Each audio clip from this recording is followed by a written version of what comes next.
ಇವತ್ತಿನ ಸಮಾಜದಲ್ಲಿ ಒಂದು ಟ್ರೆಂಡ್ ಇದೆ. ವಿಲನ್ಗಳು ಇವತ್ತು ಹೀರೋ ಅನ್ನುವ ಪರಿಸ್ಥಿತಿ ಇದೆ. ವಿಲನ್ ಸಿಗರೇಟ್ ಸೇದಿದ್ರೆ ಒಂದು ಟ್ರೆಂಡ್ ಆಗುತ್ತೆ, ಆತ ಮದ್ಯಪಾನ ಮಾಡಿದ್ರೆ ಒಂದು ಟ್ರೆಂಡ್ ಆಗುತ್ತೆ, ಬೇರೆ ಯಾವುದೋ ಕೆಟ್ಟ ಕೆಲಸದಲ್ಲಿ ಭಾಗಿಯಾದ ಅಂತ ಹೇಳಿದ್ರೆ ಅದೇ ಒಂದು ಹೀರೋಯಿಕ್ ಆಗಿ ತೋರಿಸಿ ಅದನ್ನು ಫಾಲೋ ಮಾಡುವಂಥ ಒಂದು ಸಂಸ್ಕೃತಿ ಬೆಳೀತಾ ಇದೆ.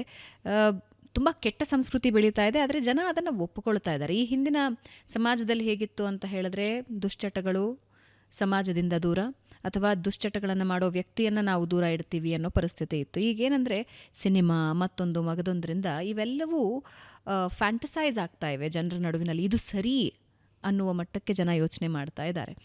ವ್ಯಕ್ತಿತ್ವ ವಿಕಸನದಲ್ಲಿ ಇವತ್ತಿನ ಈ ವಾತಾವರಣ ಏನನ್ಸುತ್ತೆ ನಿಮಗೆ? ಇದೆಲ್ಲ ಸ್ವಯಂಕೃತ ಅಪರಾಧಗಳು ಅಂತ ನಿಮಗನ್ಸಲ್ವಾ? ನಾವೇ ಮಾಡ್ಕೊಂಡಿದ್ದು. ಈಗ ಫಾರ್ ಎಕ್ಸಾಂಪಲ್ ಸಣ್ಣ ಒಂದು ಉದಾಹರಣೆ ಕೊಡ್ತೇನೆ. ಬಂಗಾರದ ಮನುಷ್ಯ, ರಾಜ್ಕುಮಾರ್ ಅವರ ಫಿಲಮ್. ಮಕ್ಕಳು, ಮೊಮ್ಮಕ್ಕಳು, ತಾತ, ಅಜ್ಜಿ ಎಲ್ಲ ಕೂತು ನೋಡಬಹುದಾದಂಥ ಮಾರಲ್ ಇರುವಂಥ ಸಿನಿಮಾ ಇತ್ತು. ಇವತ್ತು ಅಂಥದ್ದು ಒಂದು ಸಿನಿಮಾ ಆ ಮಾಧ್ಯಮದವರು ತೆಗಿಲಿಕ್ಕೆ ಸಾಧ್ಯ ಇದೆಯಾ? ತೆಗೆದರೆ ನೋಡೋರಿದ್ದಾರೆ ಜನ. ಈಗೇನಾಗಿದೆ ಅಂದರೆ, ದುಡ್ಡು ಮಾಡಿಕೊಳ್ಳೋರು ಜನಗಳ ಮೆಂಟ್ಯಾಲಿಟಿಯನ್ನು ಸ್ಟಡಿ ಮಾಡಿ ಅದಕ್ಕೆ ತಕ್ಕಂಥ ಪ್ರಾಡಕ್ಟ್ಸ್ನ ಪ್ರೊಡ್ಯೂಸ್ ಮಾಡ್ತಾ ಇದ್ದಾರೆ, ಕೊಡ್ತಾ ಇದ್ದಾರೆ. ಯಾಕೆ ಈ ಕಾಲದಲ್ಲಿ ಯಾಕೆ ದುಡ್ಡಿಗೆ ಅಷ್ಟು ಮಹತ್ವ ಇದೆ? ಕೇವಲ ಧನಕ್ಕೆ ಮಾತ್ರ ಯಾಕೆ ಮಹತ್ವ ಸಿಕ್ಕಿದೆ? ಅದು ಮನುಷ್ಯನ ಸ್ವಭಾವ ಹಂಗೆ ಬರ್ತದೆ. ಅದು ಬರ್ತಾ ಯಾಕಂತ ಸ್ವಭಾವಕ್ಕೆ ಯಾಕಂತ ಇಲ್ಲ. ಅದು ಹೇಳಿದ್ನಲ್ಲ, ವೈ ಅನ್ನೋ ಶಬ್ದವೇ ಇಲ್ಲ. ಯಾಕೆ ಹೀಗೆ? ಸ್ವಭಾವ.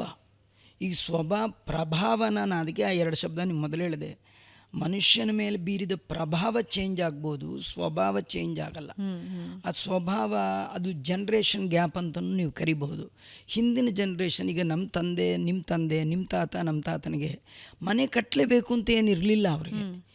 ಈಗ ಒಂದು 30 ವರ್ಷ ಆಗ್ತಾ ಇದ್ದಾನೆ, ಮದುವೆಗೆ ಹುಡುಕ್ತಾನೆ ಅಂದರೆ ಹುಡುಗಿ ಕೇಳ್ತಾಳೆ, ಮದುವೆಗೆ ಹುಡುಗ ಸಿದ್ಧ ಆದರೆ ಮನೆ ಇದೆಯಾ ಅಂತ. ಅಂದರೆ ಮದುವೆ ಆದವ್ರಿಗೆ ಮನೆ ಬೇಕೇ ಬೇಕು ಅನ್ನೋ, ಅವರು ಕಷ್ಟಪಡಲಿಕ್ಕೆ ರೆಡಿ ಇರಲಿಲ್ಲ. ಈಗ ನಾವೆಲ್ಲ ಮದುವೆ ಆದ ಹೊಸ್ತರಲ್ಲಿ ಸುಮಾರು ಒಂದು 10-12 ಮನೆ ಶಿಫ್ಟ್ ಮಾಡ್ಕೊಂಡು ಓಡಾಡಿದ್ವಿ. ಹಾಗೆ ಮಾಡಿದಾಗಲೇ ಅರ್ಥ ಆಗುತ್ತೆ ಸಂಸಾರ ಮೀನ್ಸ್ ವಾಟ್. ಹೆಂಡತಿ ಅಂದ್ರೇನು, ಮಕ್ಕಳಂದ್ರೇನು, ಮನೆ ಸಂಸಾರ ಪದಾರ್ಥಗಳು ಅಂದ್ರೇನು ಗೊತ್ತಾಗುತ್ತೆ. ಈಗ ಅದಿಲ್ಲ, ಒಂದು ಸತಿ ಹೋಗಿ ಫಿಕ್ಸ್ ಆಗಿಬಿಡಬೇಕು.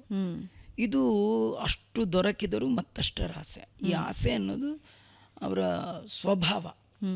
ಅದರ ಹಿಂದೆ ಬರಲಿಕ್ಕೆ ರೆಡಿ ಇಲ್ಲ ಜನ. ಈಗ ಅದನ್ನು ಬಿಟ್ಟು ಬರಲಿಕ್ಕೆ ರೆಡಿ ಇಲ್ಲ. ಮತ್ತು ಅವ್ರು ನೋಡ್ತಾರೆ, ಅವರಿದಾರಲ್ಲ ನಾವು ಯಾಕಿರಬಾರ್ದು, ಇವರಿದ್ದಾರೆ ನಾವು ಯಾಕಿರಬಾರ್ದು, ಹಾಗೆ ಹೋಗ್ತಾ ಇದೆ. ಅದರಿಂದ ಇವೆಲ್ಲ ಅವ್ಯವಸ್ಥೆಗಳು ಜಗತ್ತಿನಲ್ಲಿ ಕಾಣುವಂಥದ್ದು. ಪಾಡ್ಕಾಸ್ಟ್ನ ಆರಂಭದಲ್ಲಿ ಸೃಷ್ಟಿಕರ್ತನ ಬಗ್ಗೆ ಮಾತನಾಡ್ತಾ ಇದ್ರಿ. ಇಡೀ ಬ್ರಹ್ಮಾಂಡವನ್ನು ಬ್ರಹ್ಮ ಸೃಷ್ಟಿ ಮಾಡ್ದ ಅಂತ. ಜಾತಿ ಮತ್ತು ಧರ್ಮಗಳನ್ನು ಅದರಲ್ಲಿ ನೋಡಬಾರ್ದು ಅಂತ ಹೇಳ್ತೀರಿ. ಆದರೆ ಅದನ್ನು ಮೀರಿ ಇವತ್ತು ಪ್ರಪಂಚ ಇಲ್ಲ, ಸಮಾಜ ಇಲ್ಲ. ಸೊ ಸೃಷ್ಟಿಕರ್ತ ಬ್ರಹ್ಮ ಅನ್ನೋದಾದರೆ ಇದನ್ನು ಎಲ್ಲರೂ ಒಪ್ಪಬೇಕಲ್ಲ?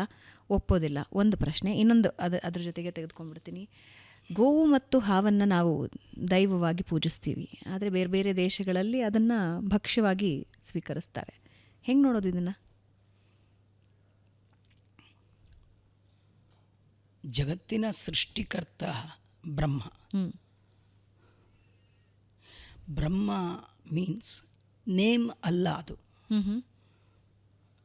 ಬ್ರಹ್ಮ ಅಂದರೆ ಯಾರ ವ್ಯಕ್ತಿ ಹೆಸರಲ್ಲ, ವ್ಯಕ್ತಿಯ ಕ್ವಾಲಿಟಿ, ಗುಣ. ನಮ್ಮ ಶಾಸ್ತ್ರದ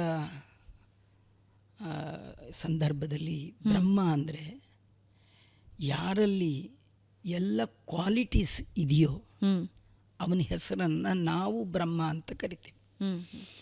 ನೀವು ದೇವರ ಹೆಸರು ಏನಾದ್ರು ಕರೀರಿ, ಅವನಲ್ಲಿ ಎಲ್ಲ ಕ್ವಾಲಿಟೀಸ್ ಇದೆ ಅಂತ ನೀವು ಒಪ್ಪೋದಾದರೆ ನಾವು ಕರೆಯೋ ಬ್ರಹ್ಮ, ನೀವು ಕರೆಯೋ ದೇವರೆಲ್ಲ ಒಂದೇ. ನಮ್ಮಲ್ಲಿ ದೇವರ ಹೆಸರುಗಳಲ್ಲ. ಈಗ ದೇವರಿಗೆ ವೆಂಕಟೇಶ, ಶ್ರೀನಿವಾಸ, ನರಸಿಂಹ, ಅಚ್ಯುತ, ಅನಂತ ಅಂತೆಲ್ಲ ಕರಿತೀವಿ. 1000 ನಾಮಗಳು ದೇವರದು, ವಿಷ್ಣು ಸಹಸ್ರನಾಮ.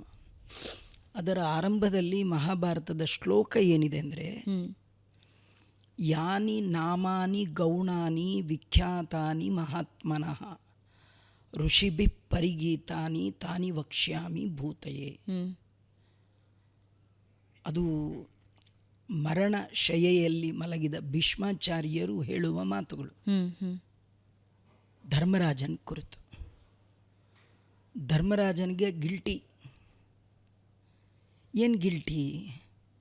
ನಿಮ್ಮನ್ನು ಎಲ್ಲ ಕಡೆ ಬಾಣದಿಂದ ತೂತು ಮಾಡಿ, ಯಾರು ನಮ್ಮನ್ನು ಸಣ್ಣ ಹುಡುಗರಿದ್ದಾಗ ಭುಜದ ಮೇಲೆ ಹೊತ್ತು ಆಟ ಆಡಿಸಿದ್ರಿ, ಅಂಥ ನಿಮ್ಮ ಮೈಯೆಲ್ಲ ರಕ್ತ ಸೋರುವ ಹಾಗೆ ಮಾಡಿದವ ನಾನು. ಎಂಥ ತಪ್ಪು ಮಾಡಿಬಿಟ್ಟೆ. ಪಾಠ ಹೇಳ್ಕೊಟ್ಟು ಗುರುಗಳನ್ನು ಕೊಂದು ಹಾಕಿಬಿಟ್ವಿ ದ್ರೋಣಾಚಾರ್ಯರು. ಒಡ ಹುಟ್ಟಿದ ಅಣ್ಣ ತಮ್ಮಂದರು ದುರ್ಯೋಧನಾದಿಗಳು ಚಿಕ್ಕಪ್ಪ ದೊಡ್ಡಪ್ಪನ ಮಕ್ಕಳು, ಇವ್ರನ್ನ ಕೊಂದ್ವಿ. ಹೆಲ್ಪ್ ಮಾಡ್ಲಿಕ್ಕೆ ಬಂದವರು ಎಷ್ಟೋ ಜನ, ಅವ್ರಿಗೇನು ಸಂಬಂಧ ಇಲ್ಲ, ಹೆಲ್ಪಾಗಿ ಬಂದವರು, ಅವ್ರನ್ನೆಲ್ಲ ಕೊಂದು ಹಾಕಿ ಅದು ಎಲ್ಲದರಿಂದ ರಕ್ತದಿಂದ ತೊಯ್ದ ಸಿಂಹಾಸನದಲ್ಲಿ ನಾನು ಕೂತಿದ್ದೇನೆ. ಸಿಂಹಾಸನ ಸಿಕ್ತು, ರಾಜ್ಯ ಸಿಕ್ತು, ಸುಖ ಇದೆಯಾ ಅಂದರೆ ಇಲ್ಲ. ನನಗೆ ಕೂತಾಗೆಲ್ಲ ನೀವೇ ಕಣ್ಮುಂದೆ ಬರ್ತಾ ಇರ್ತೀರಿ.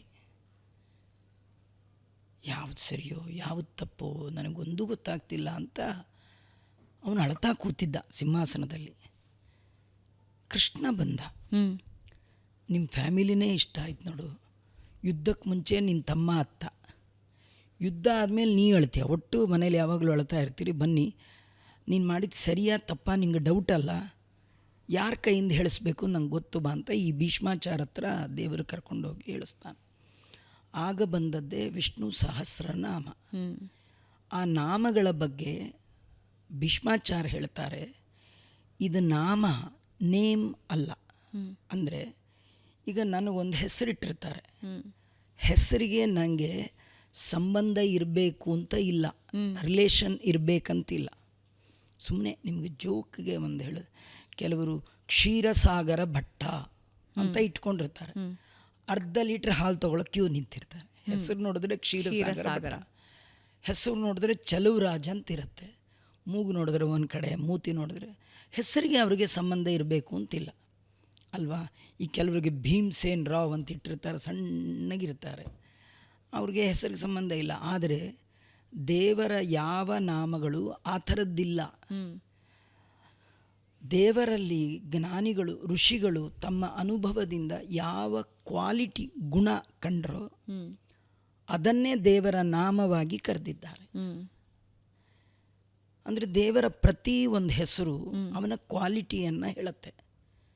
ಬ್ರಹ್ಮಣ್ಯೋ ಬ್ರಹ್ಮಕೃತ್ ಬ್ರಹ್ಮ ಬ್ರಹ್ಮ ಅನ್ನುವ ಶಬ್ದ ಅದು ನೇಮಲ್ಲ.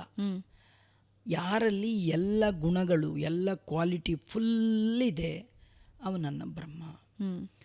ಅದರಲ್ಲಿ ಮೊದಲ ಶಬ್ದ ವಿಶ್ ಅಂತ, ವಿಶ್ವಂ ವಿಷ್ಣುರು ವಿಶ್ವ.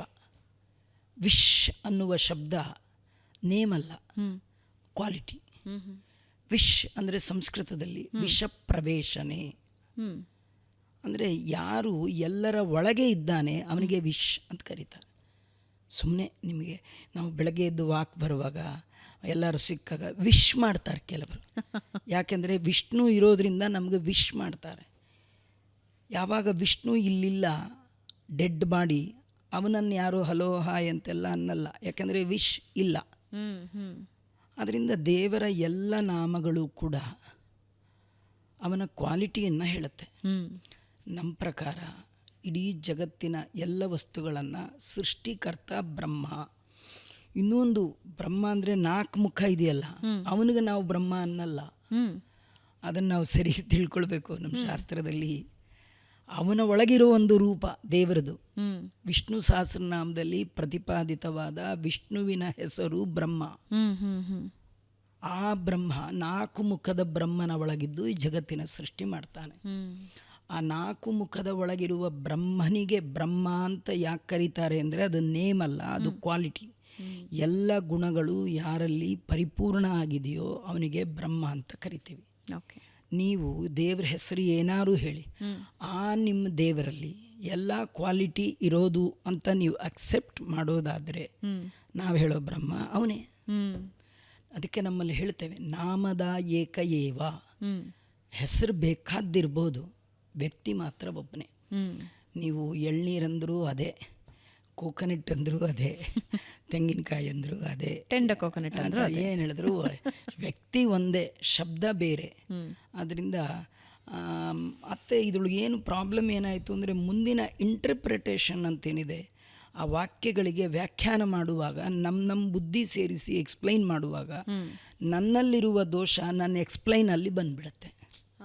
ಒರಿಜಿನಲ್ ಮೀನಿಂಗ್ ಹೇಳುವ ಯೋಗ್ಯತೆ ಇಲ್ಲದೆ ಇದ್ದರೆ ನನಗೆ ನನ್ನಲ್ಲಿರುವ ದೋಷವನ್ನೇ ಎಕ್ಸ್ಪ್ಲೋರ್ ಮಾಡ್ತೀನಿ. ಅದರಿಂದಾಗಿ ನಮ್ಮಲ್ಲಿ ಕಲಹಗಳು ಬಂದದ್ದೇ ವಿನಃ ನಿಜವಾಗಿಯೂ ಶಾಸ್ತ್ರದಲ್ಲಿ ಹೇಳಿದ ದೇವರು ಒಬ್ಬನೇ. ಒಬ್ಬನೇ ಅಂದರೆ ಎಲ್ಲರಿಗೂ ಒಬ್ಬನೇ ದೇವರು. ಹೆಸರು ಮಾತ್ರ ನೀವು ಯಾವ ಹೆಸರನ್ನು ಕರೆದರೂ ಅವರೇ ಬರೋದು.